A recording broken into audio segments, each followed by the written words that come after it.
Welcome back. I want to talk about our spiritual energy right now. And when I talk about spiritual energy, you don't have to have formerly believed in this, although I think most people do believe in it.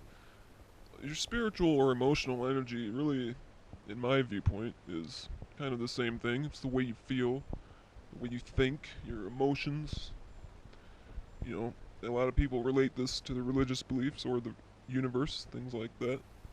And so, what I want to do right now is envision our spiritual or our emotional energy. I want to try to actually have us try to see maybe what it would look like. And I'm not saying that you have to actually see it. I'm talking to, you can, I mean, if you can, that's great. But I'm going to be using my imagination as we do this kind of. And what we're going to do is actually just think about what this your spiritual energy looks like, what it might look like. Try to see it in front of you. Maybe a couple feet away, you extend your hand and act like you're trying to grab it, maybe. Just try to see what that looks like. Now, now that you've done this, try to think about your life and the way you feel when you're not doing this. And let's think about things that we do where we are trying to cure our illness and our sickness when we are not doing this. What have we done before to try to cure our sadness and our sickness? Now, chances are we did something else. There could be tons, hundreds of examples of things we might have done before in an attempt to become happier and healthier. Now, I don't know if this was. Just one example might be taking vitamins or drinking a cup of coffee in the morning or something like that. And those are, I'm not saying those are bad things. I take vitamins and I drink coffee. And, I'm not saying that's good or bad, but what I'm trying to get at here is that we've been trying to solve our problems in ways that weren't working. And so what we're going to do now let's think again about what that spiritual energy that we have looks like. And I'm talking about the energy that you have, not anybody else or the world. I really want you to try to envision what your own energy would look like if you could see it. And so let's try to see that. And then think about the way you feel on a daily basis and about your actions. And try to think if your actions, at least in some part, are not really helping heal us.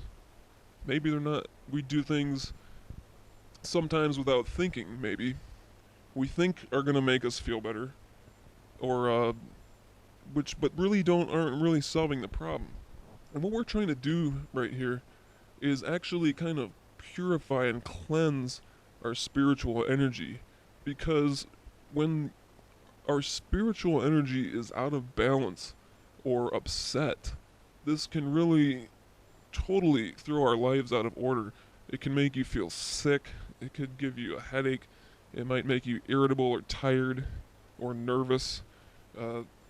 It could do a number of things. It could do almost anything, really, to be quite honest. So we really want to focus on our spiritual energy, and we just want to think about that it's becoming more in balance, more pure, that our actions are not going to make our lives worse anymore. Now I talked about how you don't want to feel guilt or blame on yourself. This is not the solution, and it's not even true. Most of us cannot even understand where all of our problems come from, because these type of problems that plague your life most likely have a lot of sources, and a lot of them really are out of your control, or at least they were until now. Hopefully we're going to put ourselves in control now. But so let's think about some of the things we do. I know this might sound like something you've heard before, but we do act in ways that can complicate our problems. Now, we probably are talking about sickness and illness that might have had a source that was beyond our control. But we also could be making these problems worse through our actions. Now, a good example, and like I said, you may have heard this before, but a good example would be an alcoholic who drinks and then can blame themselves and they can't stop and they only see it as the alcohol. Well, it's not just the alcohol. The alcohol is probably making it worse, but there was probably already an underlying sadness or a problem with the spiritual energy, and to temporarily overcome that discomfort, the person will drink, and that can become habitual and be a problem in itself. But really, both problems need to be addressed. And like I said, this is just an example that I'm making. But to envision this, your energy, and you can see it. I mean, if you looking at that, you should have some respect for that. If you can see that it doesn't look good and that you have pain, I mean, then you really should respect that and try to. That's something that of value to you. Your spiritual energy. It's your life. It's how you feel. It can be what can make you happy, and to have that now that you're thinking about that you can see it or what it might look like, you should think sort of that this is a very valuable thing to you, because it is not unlike finding perhaps a big chunk of gold out in the wherever people mine gold, but something very valuable to you, your spiritual energy. And if you're upset, I mean, if your inner energy is upset, it's going to cause you to be upset in your personal daily life, and this can cause disease and sickness.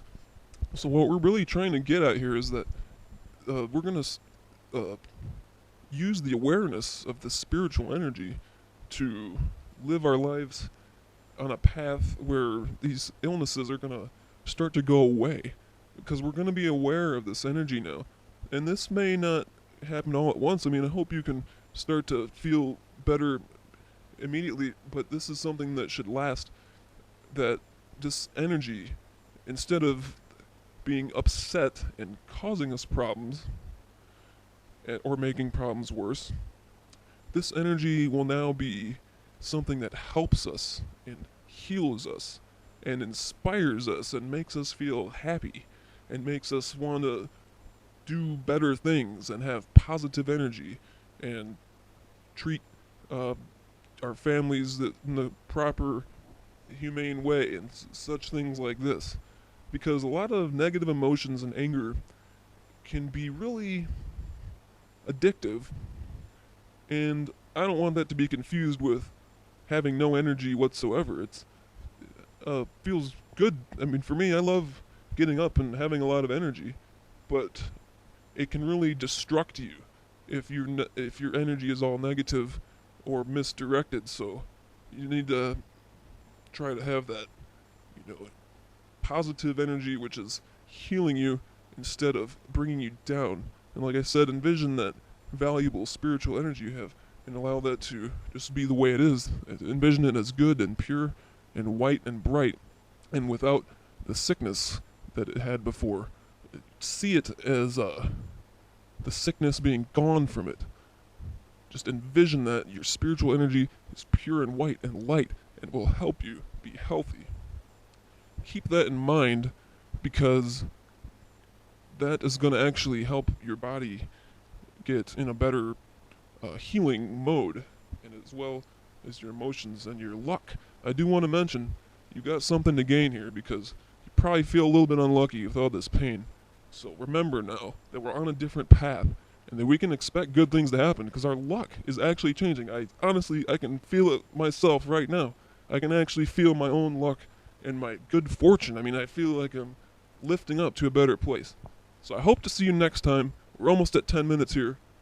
Keep that good fortune, because we are on a better path.